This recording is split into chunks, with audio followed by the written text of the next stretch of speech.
Money laundering case में ED की बड़ी कार्रवाई। ईडी ने महाराष्ट्र के पूर्व गृह मंत्री अनिल देशमुख को गिरफ्तार किया। ईडी ने 12 घंटे की मैराथन पूछताछ के बाद अनिल देशमुख को गिरफ्तार किया। देशमुख को कल कोर्ट में पेश कर सकती है, आज कोर्ट में पेश कर सकती है ईडी। अनिल देशमुख को मेडिकल टेस्ट के बाद कोर्ट में पेश किया जाएगा। पेशी से पहले कोरोना टेस्ट भी कराया जाएगा। ईडी की जांच में सहयोग नहीं कर रहे अनिल देशमुख, सूत्रों के हवाले से बड़ी जानकारी। अनिल देशमुख के खिलाफ पूर्व मुंबई पुलिस कमिश्नर परमवीर सिंह ने लगाए थे गंभीर आरोप। बॉम्बे हाईकोर्ट के आदेश के बाद सीबीआई ने भी देशमुख के खिलाफ दर्ज की थी एफआईआर। अनिल देशमुख की वकील इंद्रपाल सिंह का बड़ा बयान। बोले हर जांच में सहयोग कर रहे हैं, कोर्ट में रिमांड का विरोध करेंगे। हम कल कोर्ट में उनको प्रोड्यूस करेंगे तो वहां हम रिमांड को अपोज करेंगे। गिरफ्तारी से पहले अनिल देशमुख ने वीडियो जारी कर कहा, झूठे केस में ईडी कर रही है जांच। ईडी से निष्पक्ष जांच की जताई आशा। अनिल देशमुख ने कहा कि अभी मामला कोर्ट में है। परमवीर सिंह ने मुझ पर सभी आरोप जो भी लगाए आरोप वो सभी झूठे हैं, वसूली हत्या में शामिल हैं। परमवीर कहां हैं? देवेंद्र फडणवीस की पत्नी अमृता फडणवीस ने रिपब्लिक भारत से एक्सक्लूसिव बातचीत की। नवाब के आरोपों पर दिया जवाब। कहा, नवाब मलिक के आरोप बेबुनियाद है। देखिए, as an individual I can say कि I am going to fight against this. मैं इसके खिलाफ लड़ने वाली हूं क्योंकि ये वार जो है मेरे सेल्फ रिस्पेक्ट पे है। नवाब मलिक को अमृता फडणवीस का जवाब। कहा, कोई हम पर कितने भी तीर छोड़े, हम अपनी अच्छाई नहीं छोड़ेंगे। नवाब मलिक पर फूटा अमृता फडणवीस का गुस्सा। कहा, कोई कितना बिगड़ा नवाब हो, एक दिन उसका नकाब जरूर निकलता है। चाहे आप कितने भी हमारे ऊपर तीर छोड़े, हम अपनी अच्छाई नहीं छोड़ेंगे। चाहे आप कितने भी बुरे बने, कोई भी बिगड़ा नवाब हो, उसका नकाब एक दिन जरूर निकलता है और वो निकलेगा जरूर। नवाब मलिक ने महाराष्ट्र के पूर्व सीएम देवेंद्र फडणवीस पर लगाया था आरोप। फडणवीस को बताया था ड्रग्स के खेल का मास्टरमाइंड। सीबीआई जांच की मांग की। नवाब मलिक ने देवेंद्र फडणवीस के साथ ड्रग पैडलर जयदीप राणा के साथ एक फोटो की ट्विटर पर बताते हुए शेयर की थी। फडणवीस के संबंध बताए थे। कहा, फडणवीस सरकार में राणा ही करता था उगाही, अभी जेल में है बंद। ड्रग के खेल का मास्टरमाइंड हमें लगता है महाराष्ट्र का पूर्व मुख्यमंत्री है क्या, ये सवाल हमारे दिमाग में खड़ा हो रहा है। उनके संरक्षण में ड्रग का धंधा चल रहा था। फडणवीस ने भी किया नवाब मलिक पर तीखा पलटवार। कहा, फुलझड़ी जलाई है तो बम फूटेगा। नवाब मलिक के अंडरवर्ल्ड से संबंध के सबूत दिवाली के बाद दूंगा। नवाब मलिक बोले, तैयार हैं हम। इनके अंडरवर्ल्ड के साथ क्या संबंध है, इसके सबूत मैं आपको भी दूंगा और राष्ट्रवादी कांग्रेस पार्टी के जो अध्यक्ष है श्री शरद पवार जी, इनको भी मैं वो सबूत दूंगा। जयदीप राणा के सवाल पर फडणवीस ने कहा, मेरा ड्रग पैडलर जयदीप राणा से कोई संबंध नहीं है। पत्नी अमृता फडणवीस के साथ उसकी जो तस्वीर जारी की गई वो 4 साल पुरानी है। नवाब मलिक पर अवमानना केस पर विचार कर रहे हैं। नवाब मलिक के आरोपों पर फडणवीस का पलटवार। कहा, मलिक के आरोप हास्यास्पद है, जानबूझकर मेरी पत्नी को निशाना बनाया गया। ईंट का जवाब पत्थर से मिलेगा। इसमें जो प्रमुख है मिस्टर चौगुले, इन्होंने भी कल स्पष्ट किया है कि हमारी टीम के साथ ये आए हुए थे, इनका कोई संबंध नहीं है। नवाब मलिक के दामाद पर सवाल उठाते हुए देवेंद्र फडणवीस का पलटवार। कहा, अगर किसी के साथ फोटो खिंचवाने से वो ड्रग माफिया होता तो जिसका दामाद पकड़ा गया हो तो उसकी पार्टी का क्या होगा। जिस प्रकार से हवा में तीर चलाने का काम वो कर रहे हैं, मैं वापस कहता हूँ, खिसियानी बिल्ली खंबा नोचे। और एक बात मैं नवाब मलिक को कह देना चाहता हूँ, मैं कांच के घर में नहीं रहता। अरुण हल्दर ने नवाब मलिक की कार्यशैली पर उठाया सवाल। कहा, किसी अधिकारी पर सवाल उठाना गलत है। ऐसा करने से नवाब मलिक मंत्री पद की गरिमा को नष्ट करने के साथ महाराष्ट्र सरकार पर भी सवाल उठा रहे हैं। महाराष्ट्र के सीएम उद्धव ठाकरे ने एक तीर से साधे 2 निशाने। कहा, राजनीतिक पटाखे को दिवाली की जरूरत नहीं, मैं तो इंतजार कर रहा हूं पाकिस्तान पर कब बम गिराएंगे। फडणवीस को ड्रग्स की खेल का मास्टरमाइंड बताने पर राजनीति गर्म। बीजेपी नेता राम कदम ने कहा कि अगर नवाब मलिक की हिम्मत है तो अपने दामाद और प्रभाकर सैल का करवाए नार्को टेस्ट। ड्रग्स माफिया का समर्थन क्यों कर रही महाराष्ट्र सरकार। एनसीपी नेता नवाब मलिक आज सुबह 9 बजे फिर करेंगे प्रेस कॉन्फ्रेंस। देवेंद्र फडणवीस को दे सकते हैं जवाब। बीजेपी नेता आशीष शेलार आज प्रेस कॉन्फ्रेंस करेंगे। सुबह करीब 10 बजे प्रेस वार्ता होगी। गवाह प्रभाकर सेल के वकील ने एनसीबी के जोनल डायरेक्टर को लिखी चिट्ठी, साथ ही विजिलेंस कमेटी के सामने पेश नहीं होने की बताई वजह। कहा प्रभाकर सेल को नहीं भेजा गया था कोई समन। आर्यन ड्रग्स केस में वसूली के आरोपों में घिरे एनसीबी के जोनल डायरेक्टर समीर वानखेड़े दिल्ली के एनसीबी मुख्यालय में जांच अधिकारी ज्ञानेश्वर सिंह से मुलाकात की। डीडीजी से मुलाकात के बाद समीर वानखेड़े का कई घंटे स्टेटमेंट रिकॉर्ड किया गया है। साथ ही एनसीबी ने बताया कि अभी तक प्रभाकर सेल से कोई संपर्क नहीं हो पाया। NCB zonal director Sameer Wankhede ने दिल्ली में एससी कमीशन के चेयरमैन विजय सापला से मुलाकात की। नवाब मलिक ने समीर पर मुस्लिम होने के साथ एससी बनकर नौकरी पाने का आरोप लगाया था। एससी आयोग से मिलने के बाद समीर वानखेड़े का बयान। कहा आयोग ने जो कागज मांगा वो दिया, अपनी शिकायत भी आयोग से की, वेरिफिकेशन के बाद आयोग देगा जवाब।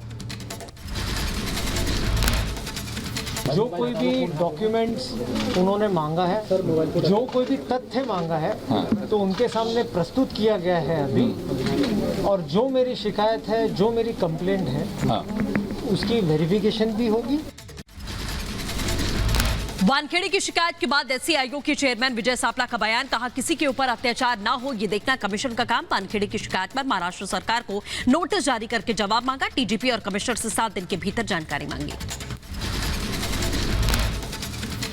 इन सब की जानकारी अभी हमने डायरेक्टर साहब को कहा है कि आप रजिस्ट्रार से मुंबई से उनके जो संबंधित कोई भी डॉक्यूमेंट है वो हम मंगवाएंगे।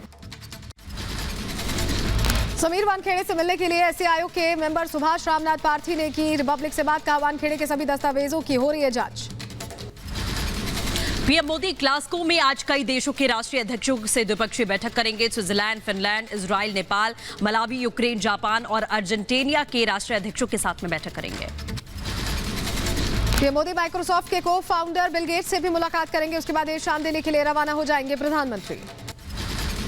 ग्लासगो में विश्व जलवायु सम्मेलन में बोले प्रधानमंत्री मोदी, दुनिया के लिए ग्लोबल वार्मिंग बड़ी चुनौती, नई पीढ़ी को जागरूक करने की जरूरत है।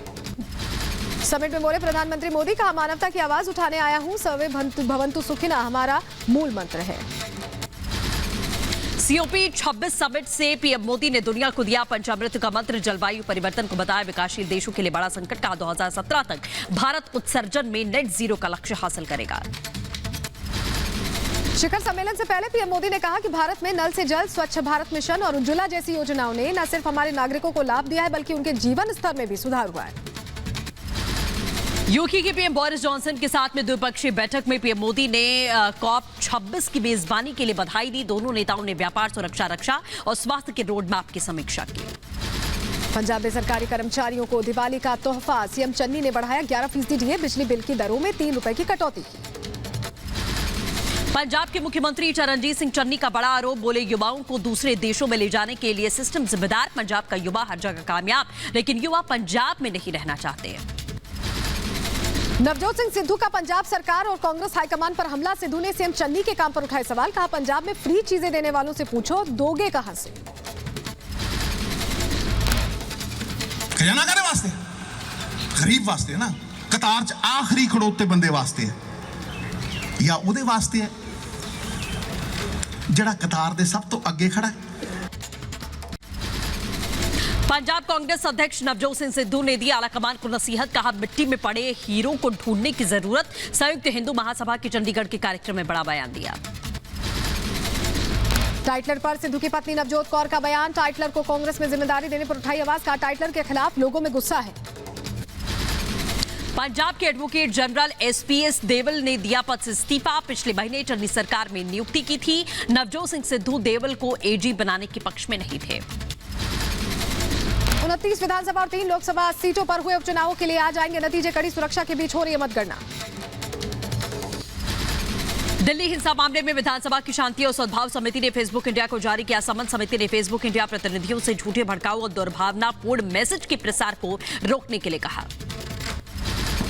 दिवाली के 5 पर्वों में सबसे पहला पर्व धनतेरस आज मनाया जाएगा। पूजा का शुभ मुहूर्त शाम 6:18 से रात 8:10 तक रहेगा।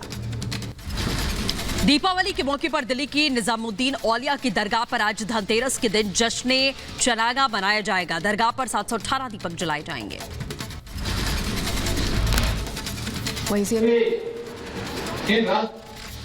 योगी आदित्यनाथ अखिलेश यादव पर बरसते नजर आए। जिन्ना की तुलना गांधी और सरदार पटेल से करने पर योगी ने कहा, अखिलेश यादव मांगे माफी, विभाजनकारी मानसिकता को जनता नहीं करेगी स्वीकार। देश तोड़क जिन्ना से इस राष्ट्र को जोड़ने वाले सरदार वल्लभ भाई पटेल की तुलना कर रहे थे। भाइयों बहनों, ये वक्तव्य अत्यंत शर्मनाक है। यूपी के अल्पसंख्यक मामलों की मंत्री मोहसिन रजा का निशाना, कहा समाजवादी पार्टी अब बन चुकी है जिन्नावादी पार्टी। जिन्ना के रिश्तेदारों से वोट चाहते हैं अखिलेश। अखिलेश के जिन्ना वाले ट्वीट पर यूपी के डिप्टी सीएम केशव प्रसाद मौर्य के अखिलेश पर हमला, कहा देश का विभाजन करवाने वाले मोहम्मद अली जिन्ना भी आपको 2022 में नहीं जिता पाएंगे। ओवैसी के अखिलेश को नसीहत, कहा अखिलेश यादव अपना सलाहकार बदलें, इतिहास की जानकारी ले। अखिलेश को गलतफहमी है कि ऐसे बयानों से वोटर खुश होता है। अखिलेश यादव को ये समझना चाहिए कि भारत के मुसलमानों का कोई ताल्लुक मोहम्मद अली जिन्ना से नहीं है। हरियाणा के बल्लभगढ़ में नाथ समुदाय के कार्यक्रम में सीएम योगी ने शिरकत की। अखिलेश पर साधा निशाना, कहा यही जिन्नावादी है जो राम भक्तों पर गोलियां चलाते थे, अब राम भक्तों पर नहीं आतंकवादियों पर गोलियां चलेंगी। जिन्ना मुद्दे पर समाजवादी पार्टी के प्रवक्ता अनुराग भदौरिया का बीजेपी पर पलटवार, कहा बीजेपी सिर्फ मुद्दों को भटकाने का काम करती है, असल मुद्दों से भटकाने के लिए जिन्ना को बना रही मुद्दा। बिहार के मुख्यमंत्री नीतीश कुमार ने भी अखिलेश के जिन्ना पर दिए गए बयान को ठहराया गलत, कहा आजादी की लड़ाई में बहुत से लोगों ने अपनी भूमिका निभाई, लेकिन इस पर चर्चा और तुलना करना सही नहीं। एक एक चीज निरंतर कैंपेन चलता है, जो गड़बड़ करता है पकड़ाते भी, एक दिन छोड़ रहा है। एडमिनिस्ट्रेशन का काम, पुलिस का काम, सबका काम है, वो एक एक तरह से करते हैं और बार बार हम लोग कहते रहते हैं। आज नहीं, जब भी हुआ, जब तुम पियोगे गड़बड़ चीज तो इसी तरह से न होगा। अखिलेश यादव के बयान पर बोली मायावती, कहा जिन्ना को लेकर अखिलेश का बयान और उस पर बीजेपी की प्रतिक्रिया दोनों दलों की सोची समझी रणनीति का हिस्सा। यूपी चुनाव में माहौल को लेकर हिंदू मुस्लिम करके माहौल को खराब करने की कोशिश की जा रही है। कांग्रेस नेता राशिद अल्वी ने भी अखिलेश पर साधा निशाना, कहा आजादी की लड़ाई के लिए जिन्ना ने कुछ नहीं किया, पहले अखिलेश इतिहास जाने। यूपी सरकार के मंत्री सिद्धार्थनाथ सिंह अखिलेश यादव पर हमलावर हुए, कहा अखिलेश की साइकिल पंचर होती जा रही है, तुष्टीकरण के लिए जिन्ना को पटेल से जोड़ रहे हैं। संत समाज ने अखिलेश यादव के बयान की निंदा की है। जिन्ना का महिमा मंडन करके अखिलेश युवाओं को बरगला रहे हैं, ऐसे लोग देश के लिए खतरा हो सकता है। रामविलास वेदांती महाराज से रिपब्लिक नेटवर्क ने बातचीत की। वेदांती ने मुलायम और जिन्ना की तुलना की, कहा अखिलेश यादव को शर्म आनी चाहिए, मुलायम सिंह ने राम भक्तों पर गोलियां चलवाई थी। अखिलेश यादव के जिन्ना पर दिए बयान को संत सत्येंद्र दास वेदांती ने दुर्भाग्यपूर्ण बताया, कहा जनता अखिलेश को कभी माफ नहीं करेगी, सोच समझकर बोलने की सलाह दी। समाजवादी प्रगतिशील पार्टी अध्यक्ष गोपाल यादव ने अखिलेश के जिन्ना के बयान पर उससे किनारा कर लिया है, कुछ भी बोलने से इनकार किया। प्रवक्ता अरविंद यादव ने कहा देश में जिन्ना पर चर्चा का कोई औचित्य नहीं। अखिलेश यादव के बयान पर लखनऊ में पटेल समाज ने जताई नाराजगी। समाजवादी पार्टी के अध्यक्ष अखिलेश का फूका पुतला, अखिलेश ने जिन्ना से की थी सरदार पटेल की तुलना। भारत चीन सीमा विवाद पर बोले सीडीएस बिपिन रावत, कहा भारतीय सेना को विवादित सीमाओं पर साल भर तैनात रहने की जरूरत, साथ ही भारतीय सशस्त्र बलों को सतर्क रहना होगा। गोवा चुनाव को लेकर अरविंद केजरीवाल ने खोला वादों का पिटारा, कहा हमारी सरकार बनी तो सभी को मिलेगा रोजगार, बेरोजगारों को देंगे 3 से 5 हजार रुपए तक का भत्ता। के मुख्यमंत्री, बीजेपी के गवर्नर, उनकी अपनी पार्टी के गवर्नर अपनी पार्टी के सीएम के ऊपर आरोप लगा रहे हैं कि ये सबसे भ्रष्ट सीएम है। समाजवादी पार्टी के अध्यक्ष अखिलेश यादव का बड़ा बयान, कहा नहीं लड़ूंगा विधानसभा चुनाव। अखिलेश के मुताबिक यूपी में समाजवादी पार्टी से आरएलडी का गठबंधन, फाइनल सीट बंटवारे को लेकर चल रही है बात। किसान नेता राकेश टिकैत ने फिर दी धमकी, केंद्र को 26 नवंबर तक तीनों कानून रद्द करने का समय दिया, कहा कानून रद्द न होने पर 27 नवंबर से किसान गांवों से दिल्ली की तरफ कूच करेंगे, चारों तरफ से बॉर्डर पर पक्की किलेबंदी के साथ आंदोलन को और ज्यादा मजबूत करेंगे। बीजेपी ने राकेश टिकैत के जरिए राजनीतिक पार्टियों पर साधा निशाना, कई पार्टियों के टिकैत के कंधे का इस्तेमाल कर रही है, मोहरा बनाकर न बोले राजनीतिक पार्टियां। महबूबा मुफ्ती को उनके घर पर नजरबंद किया गया। महबूबा के घर के मेन गेट को लॉक कर दिया गया। दरवाजे के बाहर लगाए गए बैरिकेड्स। नजरबंद होने पर बौखलाई महबूबा मुफ्ती। कश्मीर छात्रों की गिरफ्तारी को लेकर फिर केंद्र सरकार पर साधा निशाना। पूर्व बीजेपी विधायक के खिलाफ कोई कार्रवाई नहीं की जो कश्मीरियों के नरसंहार के लिए जिम्मेदार है, ये कहा। शराब कांड पर बोले सीएम नीतीश कुमार, कहा 2016 से शराबबंदी है। ऐसे मामलों पर हम लगातार एक्शन लेते हैं। सभी विभागों को सतर्क रहने के लिए कहा गया है। राजीव बनर्जी के टीएमसी में शामिल होने पर बीजेपी नेता राहुल सिन्हा का हमला। कहा आया राम गया राम की राजनीति से जनता घृणा करती है। ऐसे कार्यकर्ता पार्टी के लिए नुकसानदेह होते हैं। एमपी के बुरहानपुर में कांग्रेस प्रत्याशी राजनारायण सिंह और सुरेंद्र सिंह ने किया आचार संहिता का उल्लंघन। दोनों के खिलाफ में पुलिस ने मामला दर्ज किया। यूपी के रायबरेली में कांग्रेस की प्रतिज्ञा यात्रा का किया गया जोरदार स्वागत। कार्यक्रम में हार्दिक पटेल समेत पूर्व राज्यसभा सांसद प्रमोद तिवारी, विधायक मोना मिश्रा भी शामिल हैं। यूपी के कई स्टेशनों को आतंकी संगठन लश्कर ने धमकी दी। हापुड़ के स्टेशन मास्टर को लिखे पत्र की जांच की जा रही है। एडीजी रेलवे ने दिए सतर्क रहने के आदेश। हापुड़ स्टेशन मास्टर के बाद यूपी के फिरोजाबाद रेलवे स्टेशन को बम से उड़ाने की धमकी मिली है। पुलिस विभाग लेटर की जांच पड़ताल में जुटा है। लेटर में 26 नवंबर और 6 दिसंबर को स्टेशन को उड़ाने की धमकी दी गई। एमपी के उज्जैन में सांप्रदायिक माहौल बिगाड़ने की कोशिश। पुलिस ने पीएफआई के 6 सदस्यों को गिरफ्तार किया। गुजरात के अहमदाबाद में केंद्रीय गृह मंत्री अमित शाह ने स्वामी नारायण मंदिर और श्री कष्टभंजन देव हनुमान मंदिर जाकर पूजा की। पूजा अर्चना कर लिया आशीर्वाद। गुजरात को गृह मंत्री अमित शाह की बड़ी सौगात। अहमदाबाद में अमित शाह ने एसजी हाईवे पर बने फ्लाईओवर और एलिवेटेड कॉरिडोर का लोकार्पण किया। डीएसपी पासिंग आउट परेड में सीएम योगी को दी सलामी। बीआर अंबेडकर पुलिस अकेडमी में कार्यक्रम। 86वां पासिंग आउट परेड कार्यक्रम आयोजित किया गया। बीजेपी के संपर्क अभियान पर तालिबान पर बोले सीएम योगी, तालिबान से पाकिस्तान और अफगानिस्तान परेशान, लेकिन तालिबानी जनता है कि भारत की तरफ बढ़े तो उस पर एयर स्ट्राइक तय है। बिहार के पटना में सीएम नीतीश कुमार ने लगाया जनता दरबार। जनता की परेशानियों को सुन अधिकारियों को जल्द निवारण के निर्देश दिए। हज यात्रा के लिए शुरू हुई आवेदन की प्रक्रिया। केंद्रीय अल्पसंख्यक मामलों के कैबिनेट मंत्री मुख्तार अब्बास नकवी ने दिशा निर्देश जारी किए। हज के लिए आवेदन की आखिरी तारीख 31 जनवरी 2022 तय की गई है। पूर्व सीएम त्रिवेंद्र ने भारी विरोध के बीच किए बाबा केदार के दर्शन। देवस्थानम बोर्ड को लेकर रोष में है तीर्थ पुरोहित। चेन्नई के मुख्यमंत्री एमके स्टालिन के कोयम्बेडू पुल का उद्घाटन किया। स्वतंत्रता में तमिलनाडु की भागीदारी पर मोबाइल प्रदर्शनी का भी शुभारंभ किया। 7 नवंबर को सीएम योगी एटीएस सेंटर का करेंगे शिलान्यास। सीएम के संभावित दौरे को लेकर डीएम अखिलेश सिंह ने कार्यक्रम स्थल का दौरा किया। दिल्ली विश्वविद्यालय की कार्यकारी परिषद के सदस्य राजपाल सिंह से रिपब्लिक नेटवर्क ने बातचीत की। कहा वीर सावरकर के नाम को सरकार को खुश करने के लिए चुना गया, नाम को लेकर राजनीति ना हो। एमपी के शिवपुरी में शिलान्यास कार्यक्रम में पूर्व विधायक ने खुद को बताया विधायक। कहा मैं किसी विधायक से कम नहीं, 30,000 वोटों से हारे थे जसवंत जाटव। यूपी के रामपुर में मंत्री बलदेव औलख ने राजकीय पॉलिटेक्निक कॉलेज का शिलान्यास किया। डीएम के साथ मिलकर पूजा की। करीब 18 करोड़ की लागत से बनाया गया कॉलेज।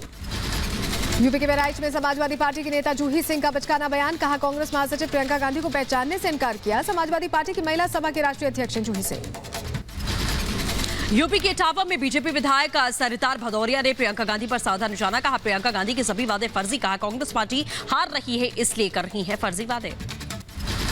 अपनी पार्टी ने डाक बंगला में एक दिवसीय सम्मेलन का आयोजन किया। अपनी पार्टी के अध्यक्ष सैयद मोहम्मद अल्ताफ बुखारी ने उठाए कई मुद्दे। कहा अगर पार्टी को मिला जनाधार तो जम्मू कश्मीर के लोगों को हर महीने मिलेगा 5,000 का मानदेय। आज से देश के हर घर दस्तक देगी कोरोना की वैक्सीन। सरकार आज से शुरू कर रही हर घर दस्तक वैक्सीनेशन महाअभियान।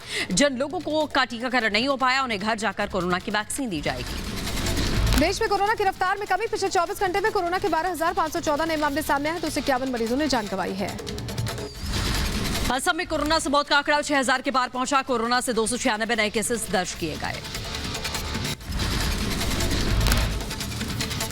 आगे बढ़ेंगे, अगली खबर का रुख करेंगे जहां आपको बता दें कानपुर में लगातार जीका वायरस के मामले सामने आ रहे हैं। जीका संक्रमित इलाके के 3 किलोमीटर एरिया में घर घर सर्वे अभियान भी शुरू कर दिया गया है। मध्य प्रदेश के शाजापुर में वैक्सीनेशन को लेकर 29 वार्डों में 15 मोबाइल टीम तैनात की गई। स्वास्थ्य विभाग लगातार चला रहा टीका अभियान। त्योहारों और कोविड को देखते हुए नोएडा में 30 नवंबर तक धारा 144 को बढ़ाने का फैसला। एडीसीपी कानून और व्यवस्था ने दी जानकारी।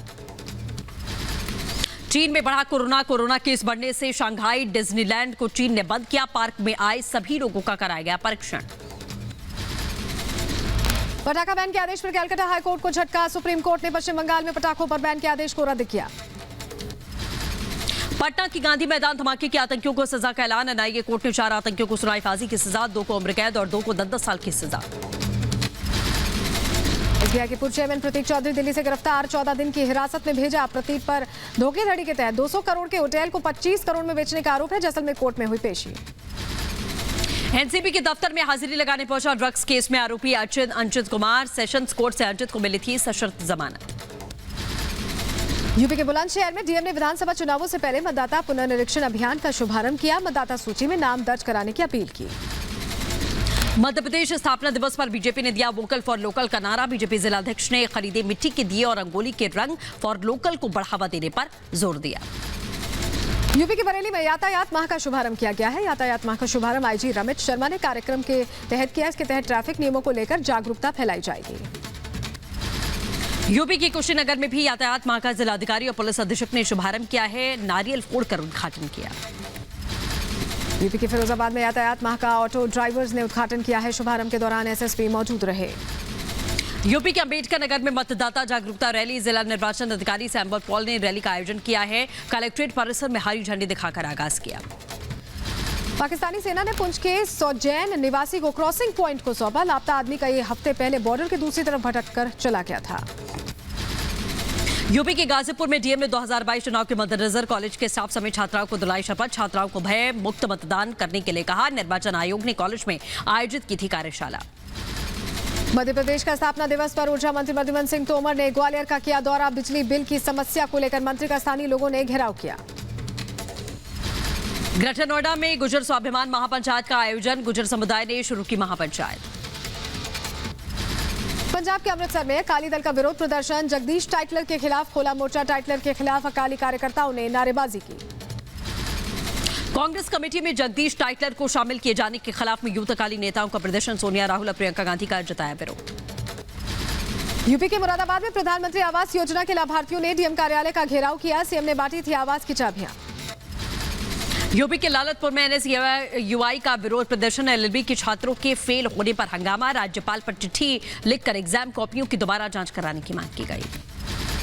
एमपी के ग्वालियर में हड़ताल पर बैठे बिजली कर्मी। वेतन वृद्धि, डीए और संविदा कर्मियों समेत 5 सूत्रीय मांगों को लेकर किया धरना। बिजली कर्मचारियों ने दफ्तर के बाहर विरोध प्रदर्शन किया। यूपी के मुरादाबाद में प्रधानमंत्री आवास योजना के लाभार्थियों का हंगामा। कहा सीएम ने खुद सौंपी थी 10 लाभार्थियों को योजना की चाबी, लेकिन प्रशासन ने चाबी देने से इनकार किया। मध्य प्रदेश के ग्वालियर में बिजली कंपनी कर्मचारियों के अनिश्चितकालीन हड़ताल। बिजली दफ्तर में किया प्रदर्शन। कहा सीएम शिवराज सिंह चौहान के 8% डीए देने के साथ भी अभी तक और वादे पूरे नहीं किए गए। मध्य प्रदेश के सिहोरा को जिला बनाए जाने की बातें तेज। युवा, बच्चे और बुजुर्गों ने आंदोलन का आगाज किया। कर्नाटक के कलबुर्गी में कल्याण कर्नाटक प्रतीक राज्य जागृति समिति और अन्य संगठनों का विरोध प्रदर्शन। कल्याण कर्नाटक को अलग राज्य बनाने की मांग रखी। उत्तर प्रदेश सरकार ने फैजाबाद रेलवे स्टेशन का नाम बदलकर अयोध्या कैंट कर दिया है। इसकी अधिसूचना जारी कर दी गई है। अधिसूचना की कॉपी सभी संबंधित विभागों को दे दी गई है। अयोध्या में साधु संतों ने डीएम नीतीश कुमार से मुलाकात की। साधु संतों ने कलेक्टर से अपील की कि अतिक्रमण के नाम पर किसी का घर ना गिराया जाए। लखनऊ में सीएम योगी ने कंपोजिट सिलेंडर की शुरुआत की है। इंडियन ऑयल के कार्यकारी निदेशक ने पहला 10 किलोग्राम का कंपोजिट सिलेंडर सीएम योगी को भेंट किया। बाराबंकी से शुरू हुई कांग्रेस की प्रतिज्ञा यात्रा का झांसी में समापन हुआ। इस मौके पर प्रियंका गांधी ने महिलाओं को 40% आरक्षण देने के क्रांतिकारी कदम को अहम बताया। यूपी के बलिया में एमआईएम समुदाय के लोगों ने जिलाधिकारी के माध्यम से राष्ट्रपति को पत्र लिखा। मुस्लिम समुदाय ने त्रिपुरा में हो रहे दंगों को रोकने, मस्जिदों को हिफाजत की मांग की है। उज्जैन के अस्पताल में स्थानीय विधायक की कोशिशों के बाद एनेस्थीसिया के 2 डॉक्टर्स की नियुक्ति हुई। एनेस्थीसिया के डॉक्टर्स के नहीं होने से ऑपरेशन के लिए मना कर दिया जाता था। यूपी के गोरखपुर में प्रशासन ने पटाखा गोदाम पर छापेमारी करके गोदाम को सील किया। गोदाम मालिक मौके से फरार है। राजस्थान के श्रीगंगानगर में बीएसएफ ने एक पाकिस्तानी घुसपैठिए को पकड़ा। बीएसएफ ने पूछताछ के बाद पाकिस्तानी नागरिक को रावला पुलिस के हवाले कर दिया। झारखंड के धनबाद में हथियारबंद अपराधी बम धमाके और फायरिंग कर रहे थे। सुरक्षा जवान भी जवाबी कार्रवाई लगातार दे रहे हैं। गुजरात के वडोदरा में एक लकड़ी की फैक्ट्री में आग लग गई। मौके पर पहुंची फायर ब्रिगेड की 15 गाड़ियों ने आग पर काबू पाया। आग लगने से लाखों की लकड़ी जलकर खाक हो गई। यूपी के हमीरपुर में शराबी भाइयों का हाई वोल्टेज ड्रामा बीच सड़क पर चला। शराबी भाइयों के बीच में हुई मारपीट का वीडियो सोशल मीडिया पर वायरल हो रहा है। यूपी के झांसी में पुलिस ने कच्ची शराब के खिलाफ कार्रवाई करते हुए 3 लोगों को गिरफ्तार कर लिया। इस दौरान भारी मात्रा में कच्ची शराब बरामद की गई। बहराइच में सूदखोरों की प्रताड़ना से परेशान होकर युवक ने खुदकुशी कर ली। युवक ने पैसा वापस कर दिया है, इसके बावजूद सूदखोर पैसे की डिमांड कर रहा था। यूपी के सीतापुर में रोडवेज बस ने एक ट्रॉली को टक्कर मार दी। हादसे में 9 लोग घायल हो गए। इस दौरान बस में बैठे कई यात्रियों को भी चोटें आई हैं। चेन्नई के अन्ना सलाई गड्ढे से टकराकर एक बस नीचे आया बाइक सवार, मौके पर की युवक की मौत। हादसे का सीसीटीवी सामने आ चुका है। यूपी के अमेठी में तेज रफ्तार स्कूल बस अनियंत्रित होकर पेड़ से टकराकर पलटी। हादसे में कई बच्चे बुरी तरह से घायल हो गए। ग्रेटर नोएडा में अनियंत्रित होकर तेज रफ्तार ट्रक डिवाइडर से टकराया और ड्राइवर ने डिवाइडर पर झुग्गी बनाकर रह रहे परिवार को कुचल दिया। पश्चिम बंगाल के आसनसोल में सड़क हादसे में बाइक सवार की मौत के बाद हंगामा। ट्रक ने बाइक सवार को मारी थी टक्कर। गुस्साए लोगों ने ट्रक में तोड़फोड़ की। यूपी की रायबरेली में ट्रक को कार की भीषण टक्कर, 2 युवकों की मौत। ट्रक ड्राइवर को पुलिस ने हिरासत में लिया। असम के दलगांव में भीषण सड़क हादसा, ट्रक कार में हुई भिड़ंत। हादसे में 5 लोगों की मौत हो गई, 3 लोग घायल हो गए हैं। महाराष्ट्र के ठाणे में भीषण आग का तांडव, आग लगने से तबाह हुए घर, एक महिला की हुई मौत।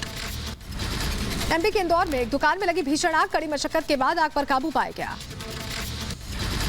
यूपी के कुशीनगर में न्याय की गुहार लगाते माता पिता। बीते 14 अक्टूबर को हुए ऋतिक हत्याकांड में पुलिस के हाथ खाली। 16 साल के युवक के संदिग्ध हालात में मिली थी लाश। यूपी के बदायूं में ग्राहक सेवा केंद्र संचालक पर हुई लूट का खुलासा। पुलिस ने वारदात को अंजाम देने वाले 4 आरोपियों को गिरफ्तार किया है। यूपी की रायबरेली में एक शातिर चोर गैंग का भंडाफोड़। पुलिस ने 5 शातिर चोरों को गिरफ्तार किया। घरों की रेकी करके चोरी की घटना को अंजाम दिया करते थे। एमपी के इंदौर में जैन संत की आत्महत्या मामले पर परिवार ने जताया शक। परिजनों ने कहा संत के हाथ में बचपन से ही परेशानी थी, जिसके बाद फांसी का फंदा लगाना उनके लिए मुश्किल था। यूपी के उन्नाव में दबंगों से परेशान पीड़ित परिवार ने लगाई इंसाफ की गुहार। शिकायत के लिए कलेक्ट्रेट पहुंचा परिवार। जमीन विवाद में जान से मारने की धमकी दी गई। यूपी के मैनपुरी में युवक की गोली लगने से मौत हो गई। शव को कब्जे में लेकर पोस्टमार्टम के लिए भेजा गया है। पुलिस ने शिकायत दर्ज कर मामले की जांच शुरू की है। ग्रेटर नोएडा में चैन स्नैचर करने वाले गिरोह का भंडाफोड़। पुलिस ने गिरोह के 2 स्नैचर को गिरफ्तार किया। आरोपियों के पास से लूटे हुए गहने और कैश बरामद किया गया। यूपी के अमेठी में रिहायशी इलाके में बने पटाखे के गोदाम पर पुलिस ने छापा मारा। मौके से भारी मात्रा में अवैध पटाखे बरामद किए गए। युवक को भी पुलिस ने गिरफ्तार किया है। कई राज्यों में अलग अलग परेशानी देने वाला सॉल्वर गैंग का भंडाफोड़। पुलिस ने नोएडा से सॉल्वर गैंग में 3 रिटायर्ड फौजी समेत 10 आरोपियों को गिरफ्तार किया। यूपी के बांदा में पुलिस और एसओजी टीम की संयुक्त छापेमारी। ज्वाइंट ऑपरेशन में भारी मात्रा में विस्फोटक बरामद। भारी मात्रा में बारूद, सल्फर, नाइट्रेट जब्त किया गया। बिहार के मुजफ्फरपुर में पुलिस ने 6 अपराधियों को गिरफ्तार किया। अपराधियों पर कई लूटपाट के आरोप हैं। आरोपियों के पास से 3 देसी कट्टा, रिवॉल्वर, जिंदा कारतूस, कई वाहन बरामद किए गए। यूपी के बलिया में एक युवक को बदमाशों ने दिन दहाड़े गोली मार दी। गोली लगने से नलकुल संचालक की मौके पर ही मौत हो गई। बदमाशों ने परिवार के सामने ही गोलीबारी की। यूपी के बदायूं में संदिग्ध परिस्थितियों में मिला युवक का शव। इलाके में मचा हड़कंप। पुलिस मामले की जांच कर रही है। यूपी के जौनपुर में बिजली की तार को लेकर 2 पक्षों में आपस में भिड़ंत हो गई। मारपीट का वीडियो सोशल मीडिया पर वायरल हुआ है। झड़प में 6 से ज्यादा लोग घायल हो गए। यूपी की बहराइच में संदिग्ध परिस्थितियों में पेड़ से लचका मिला युवक का शव। परिवार का रो रो कर बुरा हाल। मध्य प्रदेश के ग्वालियर में पति के गुटखा खाने से परेशान पत्नी ने छोड़ा घर। करवा चौथ पर पति ने गुटखा ना खाने का वादा किया था। यूपी के मुरादाबाद में 2 घरों में लूट की वारदात से मची सनसनी। हथियारों से लैस बदमाश नकदी और जेवरात लेकर फरार हुए। यूपी के फिरोजाबाद में पुलिस पर व्यापारी से बदसलूकी करने का आरोप। पुलिस के खिलाफ व्यापारियों ने एकजुट होकर हंगामा किया। यूपी के बहराइच में तेंदुए की दहशत। 4 लोगों को तेंदुए ने घायल किया है। तेंदुओं को पकड़ने में जुटी वन विभाग की टीम। रामनगरी अयोध्या में दीपोत्सव की तैयारी जोरों पर है। दियो, सजावटों और तमाम लाइटिंग्स के सामान से सजा दिया गया है नगरी को। अयोध्या में भव्य दीपोत्सव को लेकर तैयारी तेज। राम की पैड़ी पर दिए जलाने की तैयारी पूरी। 2.5 लाख से ज्यादा दिए अयोध्या पहुंचाए गए। उत्तराखंड के पिथौरागढ़ में 3 दिवसीय शिवोत्सव का समापन समारोह। मुख्य अतिथि के तौर पर केंद्रीय रक्षा और पर्यटन राज्य मंत्री अजय भट्ट हुए शामिल। यूपी के बिजनौर के गंगा बैराज पर मनाया गया दीपोत्सव। प्रभारी मंत्री कपिल देव अग्रवाल ने मुख्य अतिथि के तौर पर मौजूद रहे। डीएम और एसपी भी शामिल हुए। अयोध्या में 3 नवंबर को होने वाले दीपोत्सव को लेकर सुरक्षा व्यवस्था चुस्त दुरुस्त की गई है। पुलिस और प्रशासनिक अधिकारी सुरक्षा को लेकर लगातार गश्त कर रहे हैं। दिल्ली की लाजपत नगर मार्केट में दीपावली के मौके पर जमकर खरीदारी कर रहे लोग, लेकिन इस दौरान यहां कोविड नियमों, सोशल डिस्टेंसिंग की जमकर धज्जियां उड़ा दी गई। लोग बगैर मास्क के दिखाई दिए। वाराणसी में दीपावली को लेकर लोग बाजारों में जमकर खरीदारी कर रहे हैं। कोरोना के कारण पिछले 2 सालों से बाजारों में सन्नाटा पसरा था। अक्टूबर में जीएसटी कलेक्शन ने तोड़े सारे रिकॉर्ड। 1,30,127 करोड़ की वसूली। अप्रैल के बाद से दूसरा सबसे बड़ा कलेक्शन। दिवाली से पहले शेयर बाजार शानदार तेजी के साथ हुआ बंद। सेंसेक्स 830 अंक चढ़कर 60,138.4 और निफ्टी 258 अंकों की उछाल के साथ 70,929 अंकों पर बंद हुआ है। सुपरस्टार रजनीकांत को कैरोटिड सर्जरी के बाद में मिली अस्पताल से छुट्टी। पोस्ट शेयर करके घर लौटने की जानकारी दी। मध्य प्रदेश के मंदसौर जिले के स्थापना दिवस कार्यक्रम में शामिल हुए मंत्री राज्यवर्धन सिंह दंतीगांव मैराथन दौड़ को लेकर हरी झंडी भी उन्होंने दिखाई। एमपी के भोपाल में मुख्यमंत्री शिवराज सिंह चौहान ने बाजार का उद्घाटन किया। बाजार में सेल्फ हेल्प ग्रुप के उत्पाद बेचे जाएंगे। अब पाकिस्तान से भी नजर आएगा तिरंगा। एलओसी के करीब कुपवाड़ा में कश्मीर घाटी का सबसे बड़ा और सबसे ऊंचा राष्ट्रीय ध्वज फहराया गया। यूपी के लालतपुर में पुलिस ने नागरिकों को दिया दीपावली का तोहफा। 66 खोए मोबाइल फोन्स को वापस किया है। सर्विलांस टीम ने ढूंढे चोरी किए गए मोबाइल। बिहार के मुजफ्फरपुर में दिवाली पर पटाखों की बिक्री और उपयोग पर रोक लगा दी गई है। जिला प्रशासन ने जागरूकता रथ निकालकर जनता को जागरूक किया। पटाखा मंडी ने जताई नाराजगी, कहा घोषणा पहले करते जिससे नहीं होता नुकसान। बिहार के मुजफ्फरपुर में पटाखे के होलसेल मार्केट में मचा हड़कंप। अग्निशमन विभाग की टीम ने कार्रवाई। सभी पटाखों की दुकानें बंद की। कहा सुरक्षा के लिहाज से किया गया ऑडिट। यूपी के बिजनौर में हाथियों के झुंड ने मचाया उत्पात। कई बीघा फसलों को किया नष्ट। गन्ना और धान की फसल पूरी तरह तबाह। गुस्साए किसानों ने वन चौकी पर वन विभाग के खिलाफ नारेबाजी की। यूपी के बदायूं में पुलिस परेड ग्राउंड में यातायात माह जागरूकता रैली का आयोजन। लोगों से यातायात नियमों का पालन करने की अपील की गई। रूस में फटा कोरोना बम में एक दिन में रिकॉर्ड मामले आए सामने। पिछले 24 घंटे में 40,993 केसेस दर्ज किए गए हैं। ऑस्ट्रेलिया ने भारत बायोटेक की कोवैक्सीन को दी मंजूरी। अब बिना रोक टोक ऑस्ट्रेलिया की यात्रा कर सकेंगे भारतीय। ऑस्ट्रेलिया में नागरिकों और स्थायी निवासियों के लिए फिर से खोला गया इंटरनेशनल बॉर्डर। कोरोना महामारी के चलते लगभग 2 सालों से लगा था प्रतिबंध। सख्त नियंत्रण के बाद विदेशों से पहुंचे यात्री। ब्रिटेन के सेलिसबरी में 2 ट्रेनें पटरी से उतरने के बाद दुर्घटनाग्रस्त हुई। हादसे में कई लोग जख्मी हुए।